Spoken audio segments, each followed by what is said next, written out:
Today, the student government vice president position is still open. And a recap of the men's basketball team.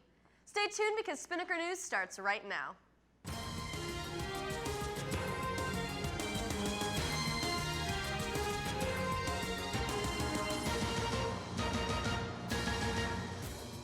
Good morning, Ospreys. I'm Emmett Clark. And I'm Diana Shanks, and you're watching Spinnaker News. So, Diana, what we got going on in sports? Well, we had some wins and losses for the men's basketball team over the break, so we'll cover those. Good.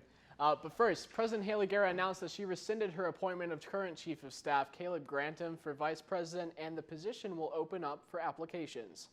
Student government is truly a place for all students, and we are dedicated to keeping students informed and being transparent, Guerra said, which is why following Jordan Wilson's resignation, I have opened a candidate search for the Vice President role.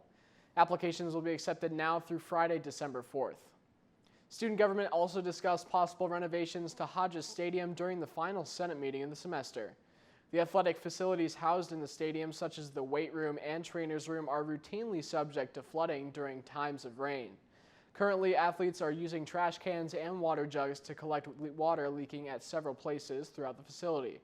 Most athletes spend a portion of their mornings cleaning up the spills before training after a rainy night.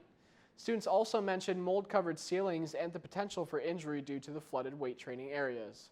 Junior soccer player Gabrielle Ligori drafted a petition asking President John Delaney to immediately address the situation, which was also distributed to senators during the meeting. Spinnaker will update you with the more information as it becomes available. And now let's send it on over to sports.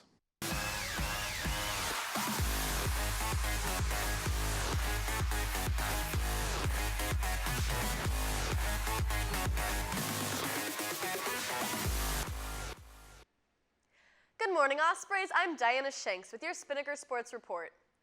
The men's basketball team has played 3 games since we reported on them last. Tuesday night, the team dropped their second consecutive game when they faced St. Louis.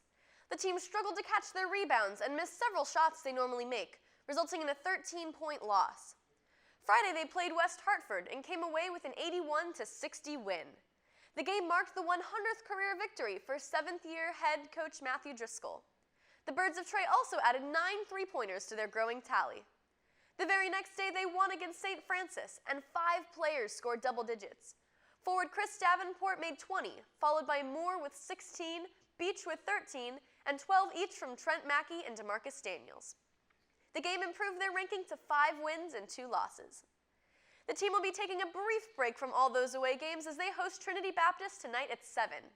You should come out and see them because it's the only home game in a 7-game stretch. The Ospreys are averaging 82 points per game this season and a 102 average from their last 2 home games. Before tip-off, the UNF Athletic Department will present championship rings to the Ospreys in recognition of their historic accomplishments during the 2014-15 season, which includes Atlantic Sun regular season and tournament titles, along with the program's first appearance in the NCAA tournament. The game also marks the inaugural viewing of the team's introduction video on the recently installed center-hung video scoreboard. Spinnaker TV's new sports show, Center Court with Matthew Driscoll, will air a new show today. To check it out, you can head over to our YouTube page or channel 170 at 6 p.m. tonight. The show focuses on the basketball team and the players as they progress through the season, as well as other hot topics in the world of sports. Well, that's it for sports. Emmett, back to you. Thanks, Diana.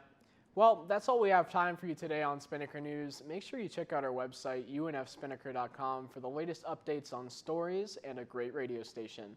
Also, check out our Facebook page at facebook.com/UNFSpinnaker. We also have Twitter and Instagram at UNFSpinnaker. Be sure to stay tuned for your 3-day forecast, and have a great day, UNF. I choked.